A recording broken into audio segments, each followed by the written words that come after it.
ये एपिसोड भी स्टार्ट होता है बिल्कुल उसी सीन से जहाँ पर हम देखते हैं कि लुओ फैंग ने अपनी स्पिरिचुअल पावर को यूज करते हुए उस फ्लाइंग नाइफ को अपने पास बुला लिया था। अब जैसे ही फैंग उस छोटे से फ्लाइंग नाइफ को अपने हाथ से पकड़ने की कोशिश करता है तो उस छोटे से फ्लाइंग नाइफ का वजन इतना ज्यादा था कि फैंग उसे पकड़ ही नहीं पाता और वो नीचे जमीन पर गिरता है। यहाँ पर हम देखते हैं कि इस छोटे से फ्लाइंग नाइफ का वजन इतना ज्यादा था कि वो जैसे जमीन पर गिरता है तो वहाँ पर एक गड्ढा बना देता है। ये देखकर फैंग कहता है इसका वजन तो काफी ज्यादा है। अब फैंग उस फ्लाइंग नाइफ को फिर से अपनी स्पिरिचुअल पावर से उठा लेता है और कहता है मेरे ख्याल से इस शार्ड का वजन तकरीबन 1 टन होना चाहिए और अगर मैं इसकी डेंसिटी का अंदाजा लगाऊं तो ये हमारी अर्थ पर मौजूद सभी मेटल से बहुत ही ज्यादा स्ट्रॉन्ग है। ये सोचते हुए फैंग अचानक से शॉक हो जाता है और कहता है क्या ये हो सकता है कि ये एलियन सिविलाइजेशन की रिमेन्स में से बची हुई कोई चीज हो। और फिर सोचता है कि मुझे अपने कॉन्ड्रिल अटैक को कंट्रोल करने के लिए 12 मेंटल पावर्स के कॉम्बिनेशन की जरूरत होती है, जिसके बाद ही मैं अपने कॉन्ड्रिल अटैक को यूज कर पाता हूँ और उसे कंट्रोल करते हुए किसी भी डबल SS ग्रेड के मटेरियल का ब्रेक थ्रू करने के काबिल हो पाता हूँ। लेकिन ये छोटा सा फ्लाइंग नाइफ इस काम को बहुत ही इजीली कर सकता है। यहाँ पर हम देखते हैं कि जब फैंग अपनी हेवनली फॉरबिडन शटल के कॉन्ड्रिल अटैक को यूज करते हुए डबल S ग्रेड के मटेरियल का ब्रेक थ्रू करता है तो इसकी वजह से फैंग की हालत भी काफी ज्यादा खराब होती है। वो इसलिए क्योंकि यहाँ पर फैंग को 12 मेंटल पावर्स को कंबाइन करके यूज करना पड़ता है, फिर जाके फैंग अपने कॉन्ड्रिल अटैक को यूज कर पाता है। इसी वजह से फैंग को अपने इस अटैक को यूज करने के बाद थकावट हो जाती है। व्यू चेंज होता है और हम प्रेजेंट में फैंग को देखते हैं जो कि अपने डबल SS ग्रेड के 2 फ्लाइंग नाइफ्स को बाहर निकाल लेता है और उन्हें बाहर निकालने के बाद कंबाइन करके एक अटैक बना लेता है, जिसके बाद फैंग अपने इस छोटे फ्लाइंग नाइफ और अपने इन दोनों फ्लाइंग नाइफ्स की एक दूसरे के साथ टक्कर करवाता है। और यहाँ पर हम देखते हैं कि जैसे ही ये छोटा सा फ्लाइंग नाइफ फैंग के उन दोनों फ्लाइंग नाइफ्स के साथ टकराता है तो उसी सेकंड वो उन दोनों फ्लाइंग नाइफ्स को तोड़कर चूर चूर कर देता है। अपने उन दोनों डबल S ग्रेड के फ्लाइंग नाइफ्स को यूं 1 सेकंड में चूर चूर होता हुआ देखकर फैंग भी काफी ज्यादा शॉक हो जाता है और कहता है क्या इसने इतनी आसानी से मेरे इन दोनों फ्लाइंग नाइफ्स को डिस्ट्रॉय कर दिया। ये सोचने के बाद फैंग उस छोटे से फ्लाइंग नाइफ की और भी ज्यादा पावर को चेक करने के लिए अपनी स्पिरिचुअल पावर को यूज करता है और उस छोटे से फ्लाइंग नाइफ को जमीन के अंदर भेजकर उसे जमीन के अंदर यूज करता है। यहाँ पर हम देखते हैं कि उस छोटे से फ्लाइंग नाइफ की पावर जमीन में भी इतनी ज्यादा थी कि वो जमीन के अंदर भी बहुत ही ज्यादा स्पीड के साथ मूव कर रहा था। आप सभी लोग स्क्रीन पर देख ही सकते हैं कि इस छोटे से फ्लाइंग नाइफ की पावर कितनी ज्यादा थी। ये देखकर फैंग कहता है ये तो बहुत ही ज्यादा स्ट्रॉन्ग है और इसकी स्पीड भी साउंड की स्पीड से 10 टाइम्स ज्यादा है।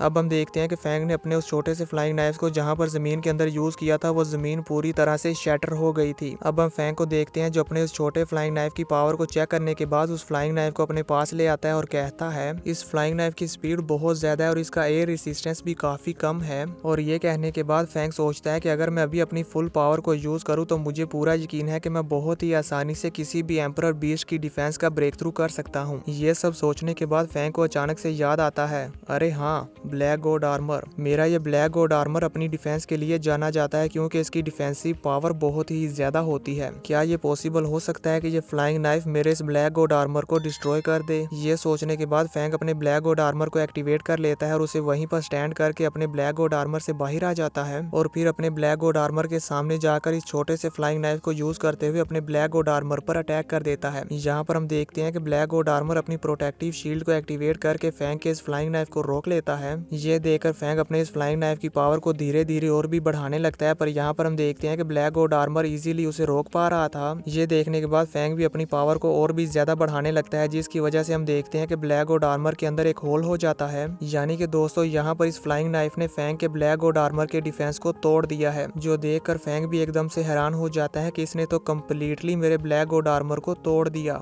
अब फैंग फिर से उस फ्लाइंग नाइफ को अपने पास ले आता है और सोचता है कि अगर मैं इस फ्लाइंग नाइफ का यूज करते हुए 3rd एल्डर, 4th एल्डर और 5th एल्डर का अकेले सामना करूं तो मुझे डर है कि वो सभी मेरे हाथों से मारे जाएंगे। इसलिए मुझे इस फ्लाइंग नाइफ को एक्सपोज नहीं करना चाहिए। वो इसलिए क्योंकि अगर मैंने इस फ्लाइंग नाइफ को एक्सपोज कर दिया तो कोई भी एल्डर या वॉरियर ऐसा नहीं चाहेगा कि इस तरह का हेवन डिफाइंग वेपन मेरे हाथों में हो। मुझे लगता है कि ये फ्लाइंग नाइफ जरूर किसी न किसी बहुत ही ज्यादा पावरफुल वेपन का हिस्सा होगा, ऐसा वेपन जिसकी डेंसिटी बहुत ही ज्यादा हाई है, जिनके बारे में ये कहा जाता है कि वो वेपन जमीन के अंडरग्राउंड बहुत ही ज्यादा गहराइयों में दंस गए हैं। ये कहते साथ ही फैंग उस छोटे से फ्लाइंग नाइफ को अपने पास रख लेता है और फिर अपनी हेवनली फॉरबिडन शटल के कॉन्ड्रिल अटैक को एक्टिवेट कर लेता है और जल्दी से जमीन में ड्रिल करते हुए और भी ज्यादा गहराई में जाने लगता है। अब व्यू चेंज होता है और हम क्रिस्टल गर्ल को देखते हैं जो यहाँ एलियन सिविलाइजेशन में बैठकर फैंग को मॉनिटर कर रही थी और अब वो फैंग को देखकर कहती है टारगेट ने शेल शार्ड हासिल कर लिया है, इसलिए अब टारगेट के साथ कनेक्ट होना स्टार्ट करो। तभी व्यू चेंज होता है और हम फैंग को देखते हैं जो कि जमीन में ड्रिल करता हुआ नीचे जा रहा था। तभी अचानक से फैंग के कॉन्शियस माइंड में कोई चीज आकर टकराती है, जिसकी वजह वजह से फैंग को कुछ फील होता है और वो ड्रिल करता करता वहीं पर रुक जाता है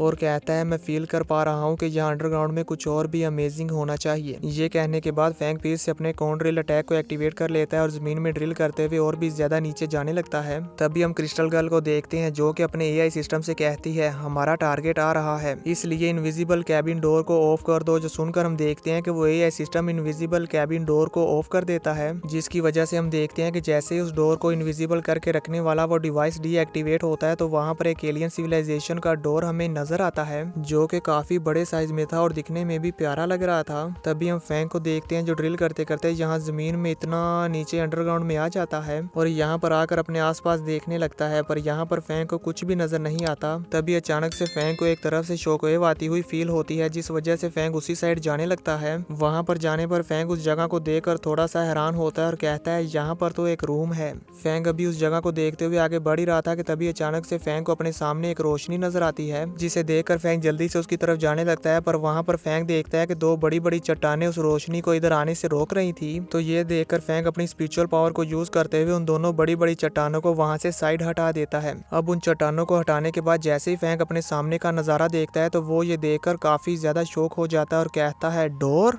यहाँ जमीन में 10,000 मीटर अंडरग्राउंड में एक डस्टी डोर है। क्या ये किसी एंशिएंट सिविलाइजेशन का रेलिक है जो पहले अर्थ पर किसी को भी नहीं मिला? फैंग अभी यहाँ पर इस एंशिएंट सिविलाइजेशन के बारे में सोच रहा था कि तभी हम उस एंशिएंट सिविलाइजेशन के डोर को देखते हैं जो कि इतना ज्यादा पुराना था, पर अभी भी हम देखते हैं कि इसमें लाइट आ रही थी। यानी कि दोस्तों ये एक एक्टिव एंशिएंट सिविलाइजेशन है जिसके बारे में हमें नेक्स्ट एपिसोड में मालूम होगा कि ये एंशिएंट सिविलाइजेशन आखिर यहाँ पर क्या कर रही है। इसी के साथ ये एपिसोड खत्म हो जाता है। तो दोस्तों आप सबको क्या लगता है, क्या फैंग इस एंशिएंट सिविलाइजेशन को एक्सप्लोर करेगा या नहीं? मुझे नीचे कमेंट करके जरूर बताना।